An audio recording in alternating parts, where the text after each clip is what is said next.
¿Qué tal chicos? Buenos días, ¿cómo están? Bueno, vamos a hacer hoy día las dos clases que corresponden al final de la guerra con Chile. Vamos a hacer lo que es la resistencia en la sierra y las consecuencias de la guerra.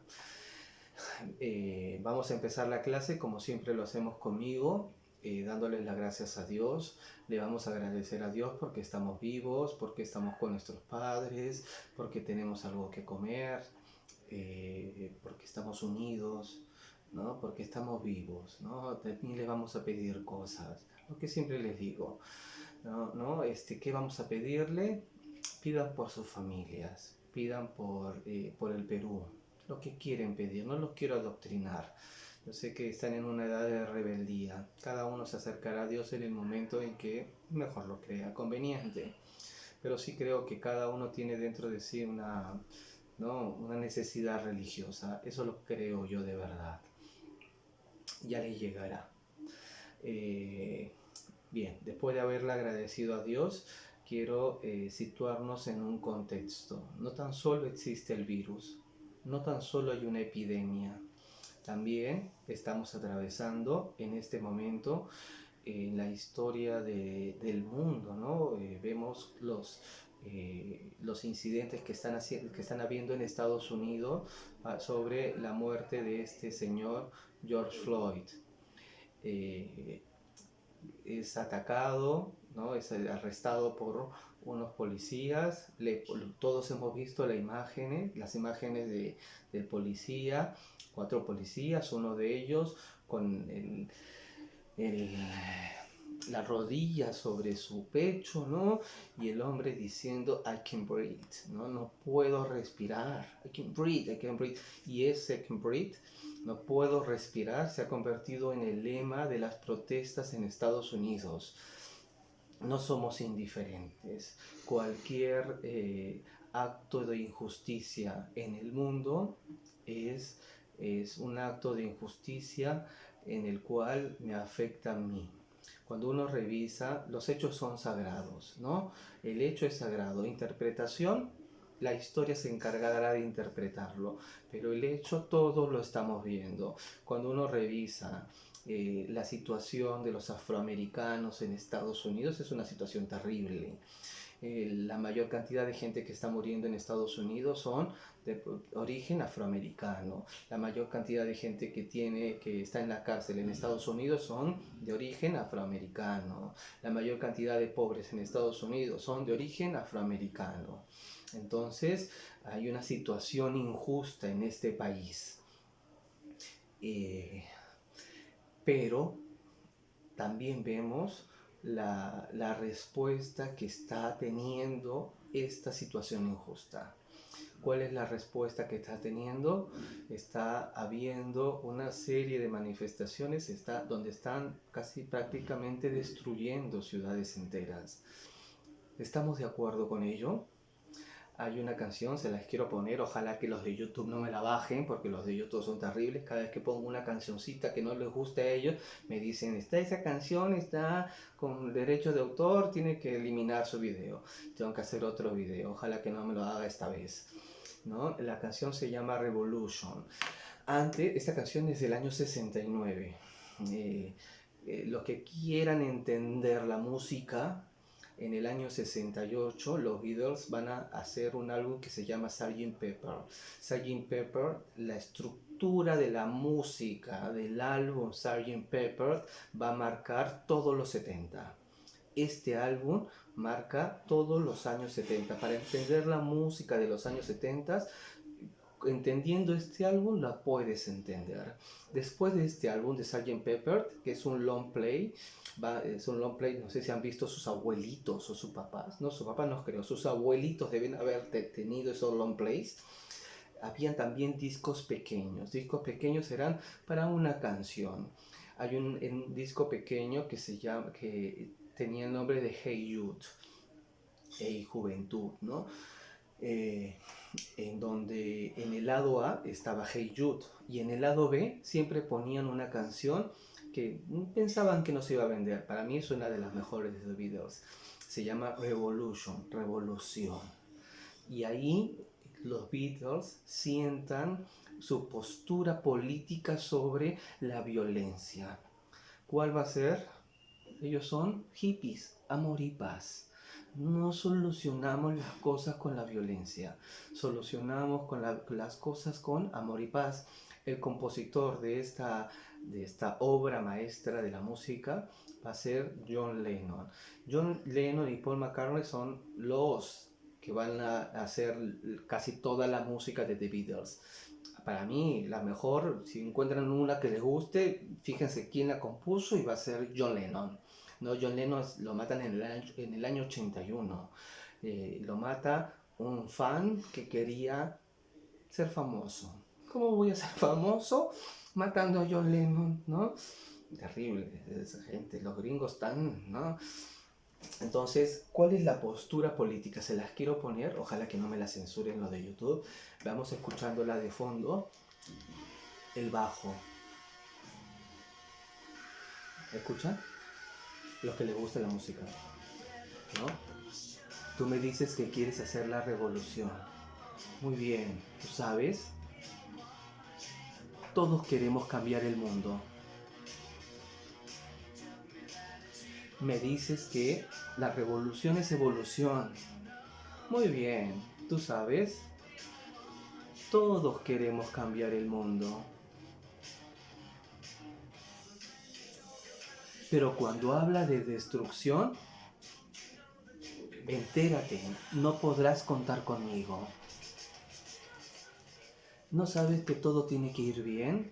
Muy bien, ¿no? Entonces ellos lo que están, como les decía, lo que ellos están queriendo hacer con esta canción es sentar una postura política a través de la música. La música es un instrumento político. La música es un instrumento donde uno también puede cambiar las cosas y eso lo entiende The Beatles. Ellos van a, como les decía, para entender el movimiento hippie hay que entender la música de los Beatles y los Beatles van a querer esto. Queremos cambiar el mundo, pero con violencia no, ¿no? ¿Cómo lo cambio? Con paz y amor. Después van a venir los 80s, en donde la gente se viste de negro y se ponen esos peinados raros, ¿no? Entonces ellos en los 80 la gente va a decir, no, eso de amor y paz no funciona, el mundo no es bonito, entonces va a ser todo dark, ¿no? Todo tiene que ser oscuro. Pero yo me quedo con esta parte de la música, ¿no? Bueno, sería interesante conversar un día sobre filosofía de la música. Es un tema que a mí me gusta un montón, ¿no? Pero el asunto es, estamos hablando de este tema particular, George Floyd, ¿no? Entonces, lo que les quiero decir, siento mi postura, ¿no? Les conecto, les digo cuál es mi postura. Estamos en contra de cualquier acto injusto. Acabamos de ver los hechos de cómo tratan a los afroamericanos. Este país no puede ser así. En este país habemos indígenas, habemos descendientes de europeos, habemos descendientes de orientales, habemos descendientes de afrodescendientes, de africanos. Todos somos peruanos y eso es lo que nos construye como peruanos. Ese mestizaje, ese ser distintos, ese estar combinado entre todos es lo que nos hace ser peruanos. Es ser negros, indios, italianos, españoles, chinos, japoneses, toda esa confluencia de distintas razas es la que nos hace justamente ser peruanos. Entonces,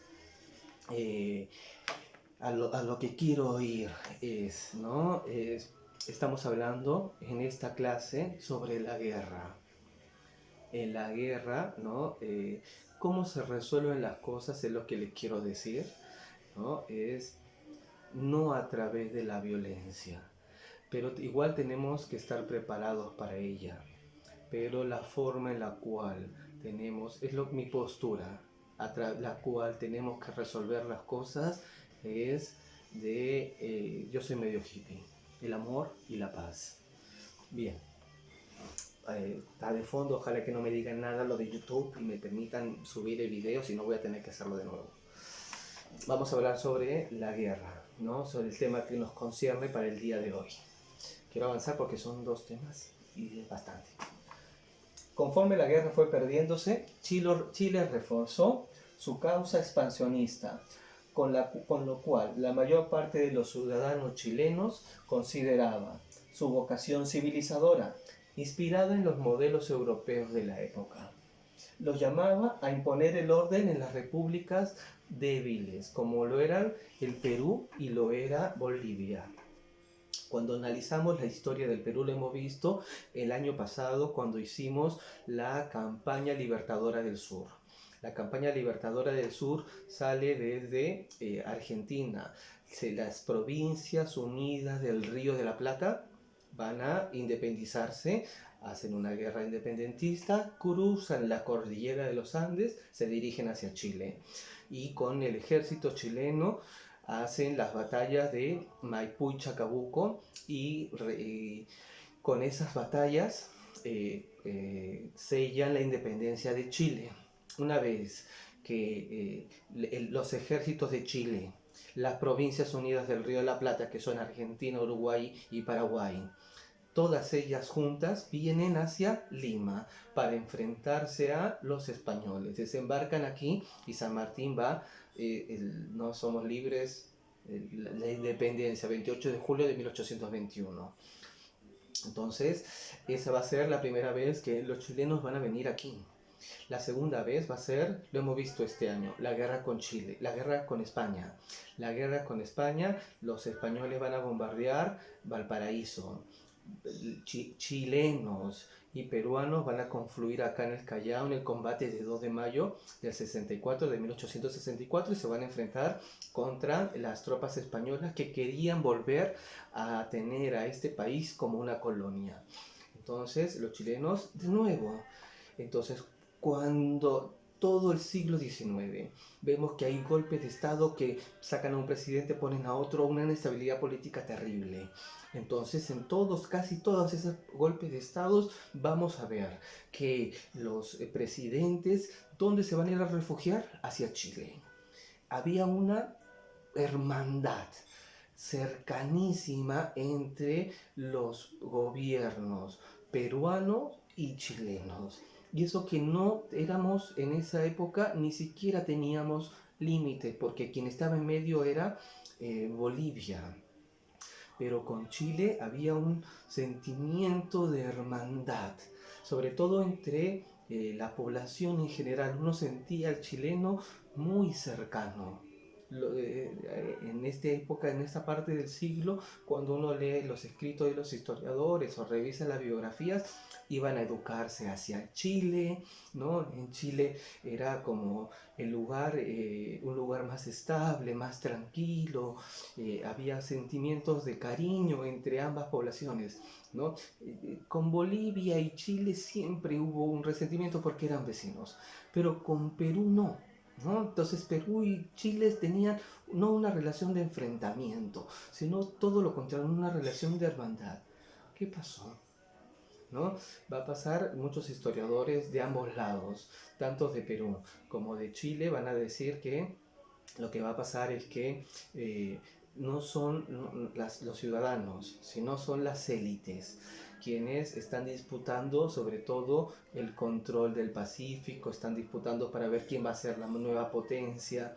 Entonces son como rivalidades entre hermanos quizás. Va a terminar horrible, ¿no? Va a terminar los chilenos izando la bandera, la vimos en la clase pasada, izando la bandera en la casa de gobierno, del palacio de gobierno. ¿Se imaginan? La humillación, ya lo vimos en la clase pasada, no quiero seguir con eso, ¿no? Vamos a ver cómo van a desencadenar esta parte de la guerra, ¿no? Entonces, como les digo,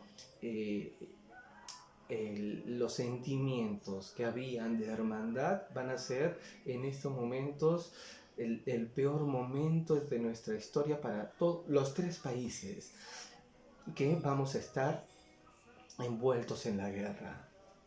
Entonces Chile decía, no, este país todo el tiempo tiene problemas,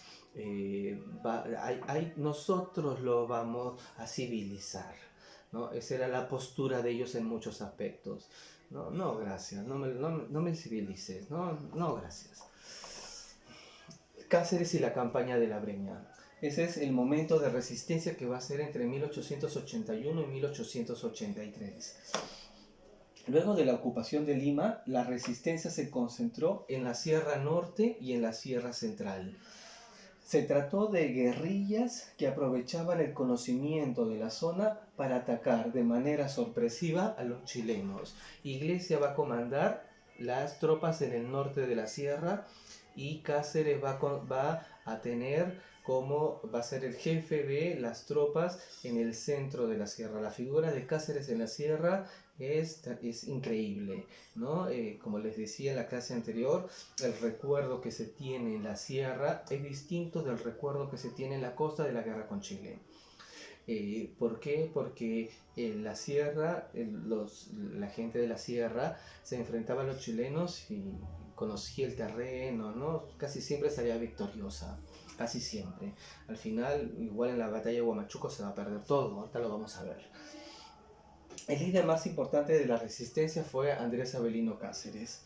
Nace en 1833 y va a morir en 1923 durante el gobierno de Leguía, lo vamos a ver, el oncenio de Leguía. Llamado por los chilenos el brujo de los Andes. Decía que cuando encontraba tropas chilenas y ellos estaban con sus llamitas, vaquitas, llamitas, vicuñas, movilizando a los indígenas, le ponían sombrerito a las vicuñas, ¿no? Para que pensaran que también eran soldados. Entonces los soldados chilenos decían, no, mejor acá no peleo, son muchos, ¿no? Pero bien inteligente. Inicialmente su centro de operaciones se estableció en Junín. El uso de la lengua quechua por Cáceres, así como su indudable carisma, favorecieron el apoyo y la participación de poblaciones campesinos, ¿no? Cáceres era hijo de hacendados y hacendados cusqueños. Y lo que era común en esta época entre la élite de estos lugares de la sierra es que ellos manejaban muy bien el uso de la lengua del indígena, tanto del castellano como del quechua. Eso le va a servir a Cáceres para poder convencer a los indígenas que los apoyen, a la gente de la sierra. Pero no solo eso, los chilenos cuando iban hacia la sierra, el chileno era muy racista. Entonces veía a alguien con rasgos muy andinos y lo maltrataba, lo insultaba, le pedía a los hacendados, les pedía cupos, a los indígenas los maltrataban, los insultaban.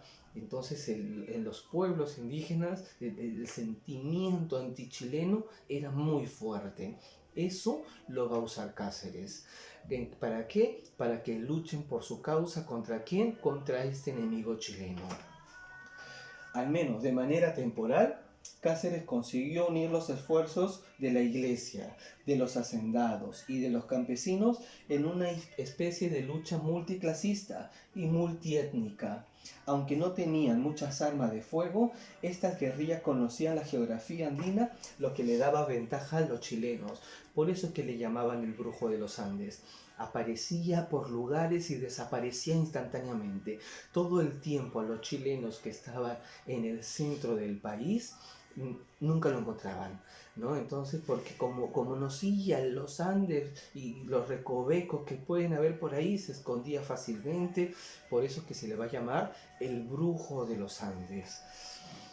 Expediciones chilenas en la sierra peruana. En general, las expediciones chilenas a la Sierra Central tuvieron objetivos múltiples. No solo combatían a los soldados y a las guerrillas peruanas, sino que también imponían cupos. ¿Qué era cupo? Dame plata, dame dinero. ¿A quién? A los hacendados de la sierra. En bienes y dinero a cambio de no destruir los bienes que estaban a su paso. A todos les iba, nosotros ahorita le decíamos que eran unos delincuentes, unos rateros. Ellos le llamaban cupos. La primera expedición chilena se realizó en 1881 y fue dirigida por el comandante Ambrosio Letelier, quien partió de Lima rumbo a Junín, ¿no? Ya se tomó Lima. Lizardo Montero, que era el presidente, ya no está en Lima, lo han mandado hacia Chile. pero hay todavía una resistencia. La resistencia se va a ir hacia la sierra, sobre todo la sierra central con Andrés Avelino Cáceres. Letelier va a ser el general chileno que junto con la escuadra, con una compañía chilena, va a ir en busca de Cáceres. Infructuosa su lucha. Fue tan reprobable la conducta de las fuerzas a su mando que se dedicaron a cobrar cupos y abusar de los campesinos que el comando chileno optó por hacerlos regresar a Lima. Letelier se terminó siendo juzgado por un tribunal de guerra, ¿no? Porque eso no es cobrar cupo, eso es robarles a la gente del interior del país. Al año siguiente, Lynch trató de atrapar a Cáceres. Lynch lo vimos en la clase pasada, ¿no? El que iba por la costa norte y incendiaba, cobraba cupos, mataba. Era terrible este tipo. Una expedición chilena, esta vez mucho más numerosa, se enfrentó a Cáceres en Pucará en febrero del 1882, pero no consiguió destruirlo. Entre marzo y abril de 1882, las comunidades del Valle del Mantaro se rebelaron contra las fuerzas chilenas de la ocupación. La represión fue cruenta, ¿no? Esta es guerra. Ya no tan solo es en la costa, ahora la guerra se ha trasladado hacia la tierra. En la sierra, como les decía en la clase pasada, el recuerdo es distinto, pero igual todo el Perú va a sentir una animadversión contra Chile, que como lo decía en un primer momento, era nuestro hermano favorito. Y ahora, en este momento, por todos los desarreglos que están haciendo, se va a convertir en el odiado de la familia. No obstante, entre julio y julio de ese año, el ejército organizado por Cáceres en Ayacucho avanzó sobre el departamento de Junín y con el apoyo de los campesinos, de los hacendados y de la iglesia local, derrotó a los chilenos en el segundo combate de Pucará, en Marcavalle y en Concepción. Como resultado, toda la división chilena al mando del coronel Estanislao del Canto, que se encontraba en la zona, fue expulsada hacia la costa en lo que fue el mejor momento de la resistencia peruana.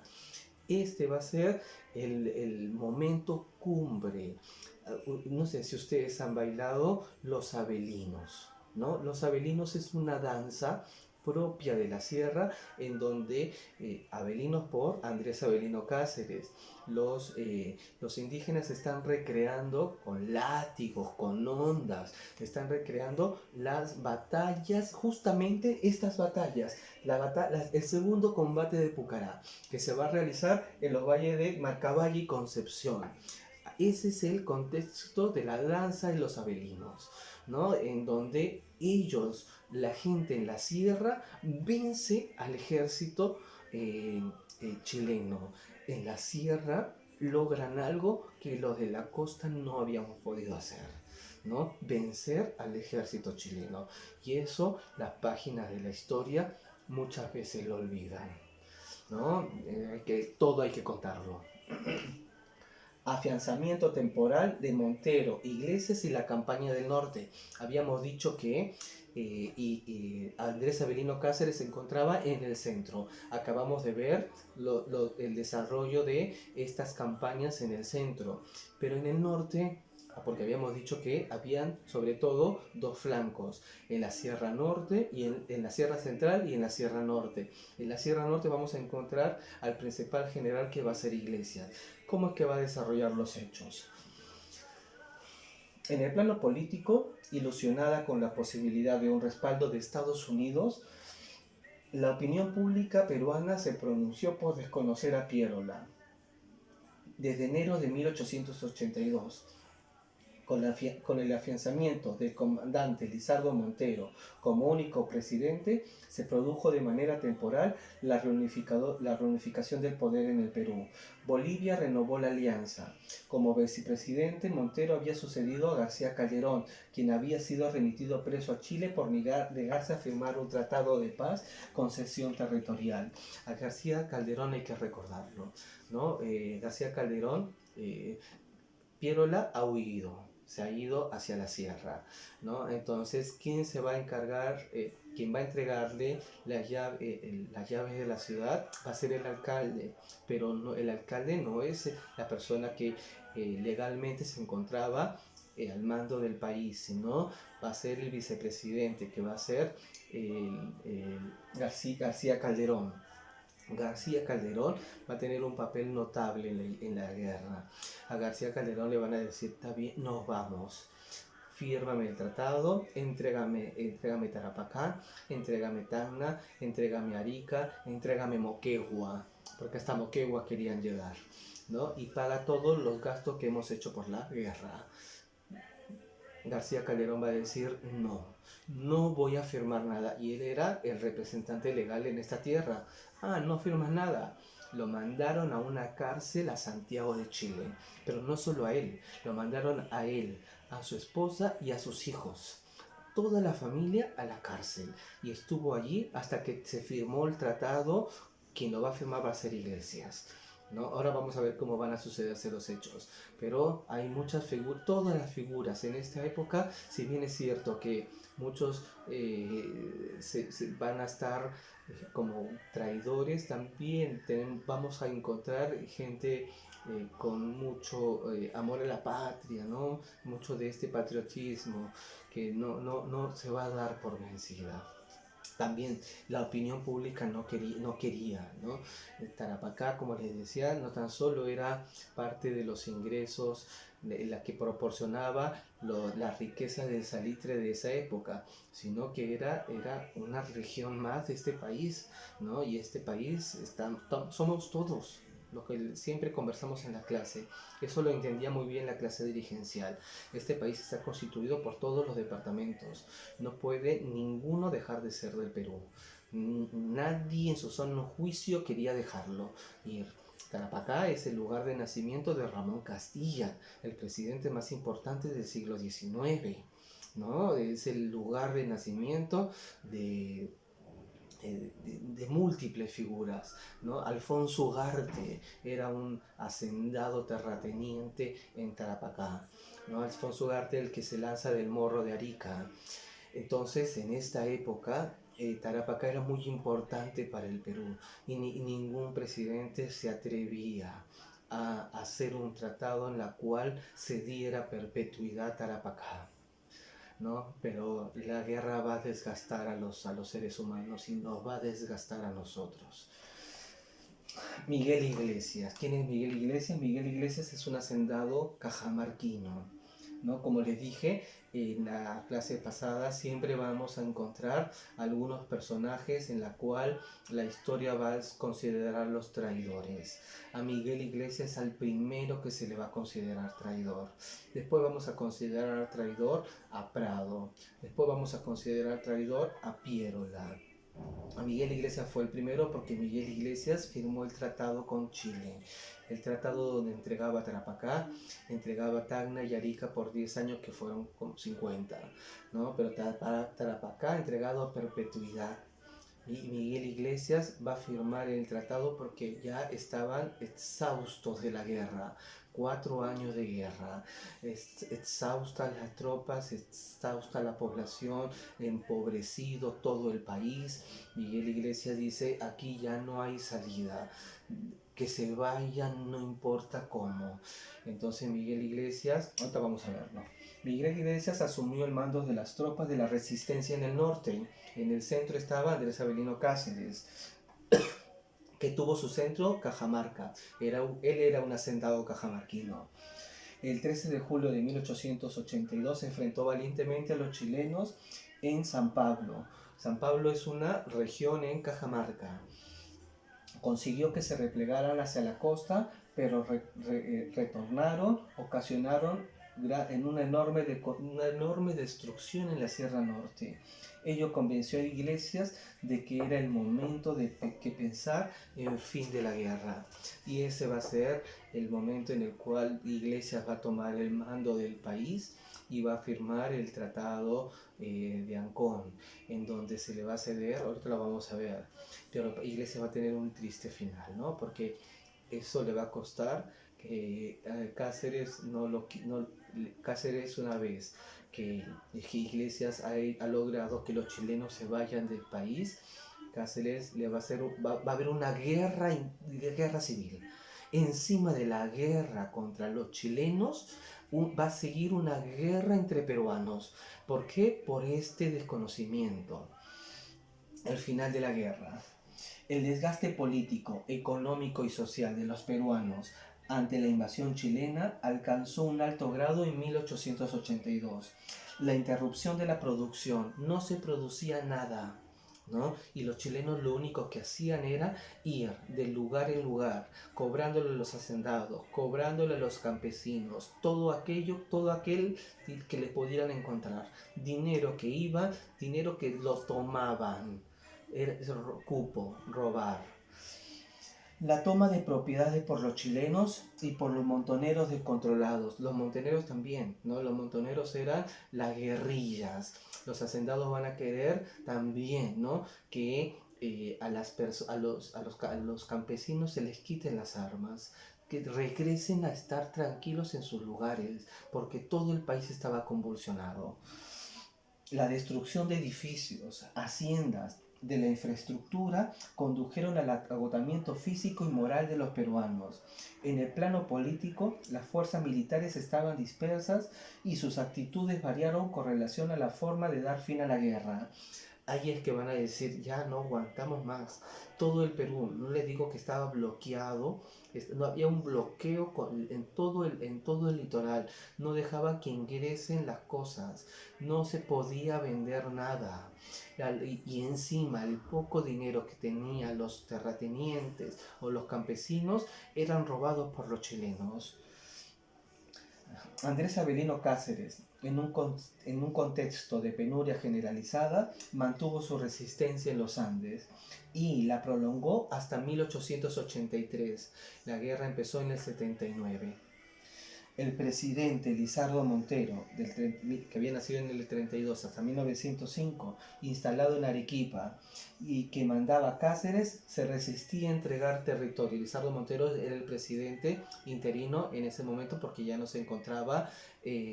A García Calderón lo había mandado a Chile. Lizardo Montero había huido a Arequipa, ¿no?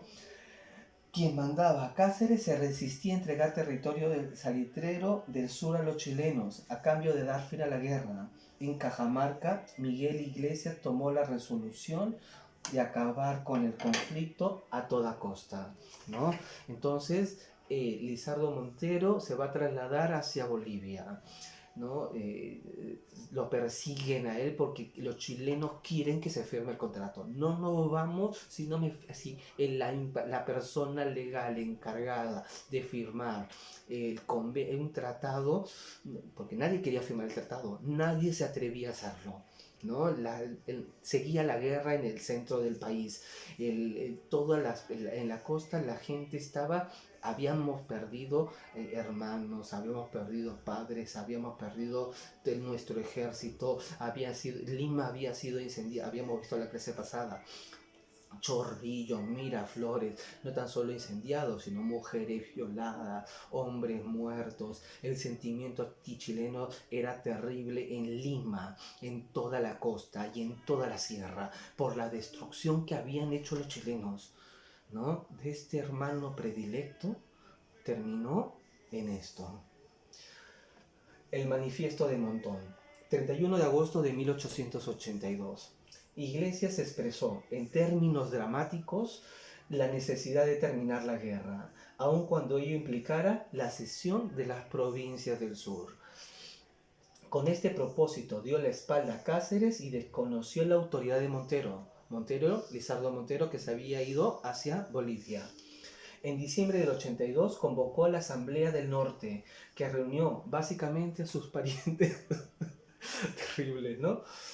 Amigos y adeptos, se le proclamó a él presidente. No había presidente en ese momento, ¿no? ¿Por qué? Porque Lizardo Montero, el presidente que debía de ser la persona encargada era García Calderón, ¿no? García Calderón estaba preso, Lizardo Montero estaba en Arequipa, estábamos sin presidente. Convoquemos a un presidente, Iglesia convoca a toda su familia, a sus amigos adeptos, los convocan a él presidente. Quien reunió básicamente a sus parientes, amigos y adeptos, se lo proclamó presidente y le otorgaron la capacidad de negociar en este contexto con los chilenos. Tenemos siempre en historia que entender el contexto para poder analizar lo que está sucediendo con las personas, no seamos tan duros. La posición de Iglesia se reforzó con el fracaso hecho por Francisco Calderón, García Calderón, ¿no? Quien todavía seguía preso García Calderón en Chile. Yo no firmo nada, no firmo. Él y su familia también, ¿no? Quien permanecía preso en Chile por haberse negado a firmar la paz con cesión territorial. Montero había ocupado su puesto como vicepresidente en el Perú, lo que acabo de explicar. La intervención diplomática estadounidense tampoco había dado frutos, ¿no? La gente estaba esperanzada en Estados Unidos. Gracias. Existía también el factor de temor de los hacendados ante la guerrilla de la resistencia. Todo era un caos, ¿no? Los indígenas estaban con armas, se les sublevaban a los hacendados habían perdido todo su dinero, les incendiaban sus propiedades, les incendiaban sus haciendas, ¿no? Entonces ya era una situación, no se podía más en este país, era insostenible. El cansancio de las élites por el pago de los cupos a los chilenos. Las tropas invasoras recibieron las órdenes de apoyar a Iglesias y muchos hacendados de la sierra para contener los ataques contra la fuerza de Cáceres, quien finalmente fue derrotado en la batalla de Huamachuco el 10 de julio de 1883. Ese capítulo es dramático también. Lo que cuenta su esposa es que Cáceres perdió mucho, ¿no? Tenía 3 hijas y un varoncito que vivían acá en Lima. Cáceres era un caudillo que había peleado desde la guerra de independencia, la guerra contra España del 66, era un militar, ¿no? Tenía 4 hijos, 3 mujercitas y un varoncito. Las tropas, los chilenos sabían de Cáceres, a su mujer, a su familia la perseguían, ellos se van hacia la sierra, la familia de Cáceres, en el trayecto de la familia de Cáceres, su único hijo varón va a morir, ¿no? Él se va a preparar en una resistencia. La última batalla que va a llevar a cabo va a ser la de Huamachuco, que va a perderla. Lo que cuenta su mujer es que se imagina en el momento, él sabía que quizás ya no iba a regresar, ¿no? Abraza a sus hijas, ¿no? Le dice que oren por él y se despide, ¿no? Quizás no volvamos. Se imagina en ese momento su esposa, sus hijas, ¿no? Todavía niñas, ¿no? Y ve a su padre, que era el único bastión de resistencia de este país, el único general al cual los indígenas lo escuchaban. Ellos se van a enfrentar contra las tropas chilenas en la última batalla, que va a ser la batalla de Huamachuco, y que va a ser la victoria de los chilenos. Los chilenos van a vencer en esa batalla, ¿no? Con eso se va a cerrar toda la serie de batallas de la Sierra. Son un montón las que hay. La firma del Tratado de Ancón. El 20 de octubre de 1883, esa fecha, fue firmado entre los representantes del Perú y Chile el llamado Tratado de Ancón. Sus acuerdos principales fueron, ¿no? Es humillante para este país. No es tan solo que la bandera de Chile estuvo izada durante 4 años en el Palacio de Gobierno como si esto fuera una propiedad de Chile, ¿no? ¿Se imaginan el orgullo del peruano? la cesión, encima de todo esto, le tenemos que dar la riqueza de este país, que estaban en la provincia de Tarapacá. La provincia de Tarapacá y por ende sus riquezas salitreras. Ello motivó un amargo rechazo por parte de la población peruana local, que debió aceptar, no obstante, los hechos. Las provincias de Arica y de Tacna quedaron bajo el control de Chile durante 10 años. Al cabo de ese tiempo, un plebiscito consulta popular debía decidir la suerte de ambos territorios. Aquel país a cuyo favor quedaron anexados la provincia de Tacna y Arica, pagaría al otro 10 millones de pesos de plata. ¿Qué va a pasar? Que Chile nunca va a hacer este plebiscito para ver si estas provincias se quedaban con Perú o si regresaban a Perú o se quedaban con Chile, y más bien lo que va a hacer durante todo este tiempo hasta el año 29, que es la firma del Tratado de Lima, que la va a firmar Leguía, porque también hasta el 29 no va a parar, ¿no? ¿Por qué? Porque ahí recién va a terminar la guerra con Chile, el 29, que es cuando definitivamente vamos a perder Arica. ¿Y Arica por qué es importante para Tacna? Porque Arica era el puerto de Tacna. Las cosas para que puedan entrar a Tacna tenían que hacerlo por un puerto. Tacna no tiene la capacidad para tener un puerto. El puerto de Tacna era Arica. Al perder Arica, Tacna quedaba sola. Chile acordó destinar la mitad de los ingresos de la explotación de 1 millón de toneladas de guano a los acreedores de la deuda externa. El guano de nosotros, ¿no? Peruana. A pesar de las desventajas del Tratado del Perú, este fue ratificado en 1884 por una asamblea constituyente convocada por el mismo Iglesias. Ese cuño, hacia el mes de agosto, los chilenos abandonaron el territorio patrio. Agosto de 1884, ¿no? El tratado es válido, a pesar de que habíamos visto cómo Iglesias ingresa al poder. ¿Por qué es válido? Porque se convoca una asamblea constituyente, que es representantes populares, que ratifiquen el tratado que había firmado Iglesias. A Iglesias le va a costar carísimo, porque cuando Cáceres, siempre Cáceres, ¿no? Cáceres va a hacer, no quería saber, no quería tener ningún tipo de entregar, a pesar de que había perdido Huamachuco, no, hasta la muerte, no me voy hasta que me maten, así, ¿no? Entonces no vamos a perder ni un solo centímetro después de todo lo que nos han hecho los chilenos, no vamos a permitirlo, lo vamos a votar hasta que ellos se vayan, ¿no? Entonces Cáceres le va a hacer una guerra civil a Iglesias. ¿Qué es una guerra civil? Es un enfrentamiento. Se van a enfrentar las huestes que quedaban de Cáceres contra la de Iglesias. Iglesias va a tener que renunciar. Y no solo renunciar, sino se te va a tener que exiliar. No podía irse a Chile, no podía irse a ningún otro país de América porque no estaba como pedidito, ¿no? Donde lo veían a Iglesia, le iban a dar vuelta. Iglesia se tiene que ir, dejar sus haciendas, dejar todo y se va a vivir a España y allí muere, ¿no? Pero fue un momento de verdad dramático. Esos van a ser los acuerdos del Tratado de Ancón, ¿no? Que va a terminar después de la guerra con Chile, que hemos perdido todo. Encima va a haber otra guerra más y una guerra civil entre los mismos peruanos por este tratado que se ha firmado.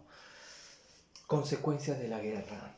En líneas generales, la derrota peruana en la guerra con Chile significó la mutilación del territorio nacional.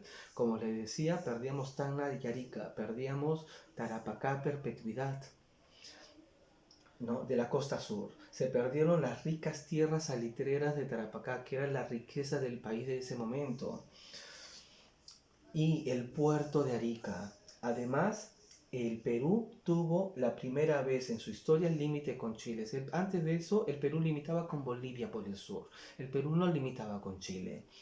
Sin salitre ni guano, la destrucción y la paralización de la agricultura y de la industria, y agobiado por las presiones de su acreedor y encima de la deuda externa que teníamos, porque recordamos que durante la época del guano y después del guano estábamos en una situación apremiante, por eso que nadie nos quería prestar dinero, lo recuerdan, ¿no?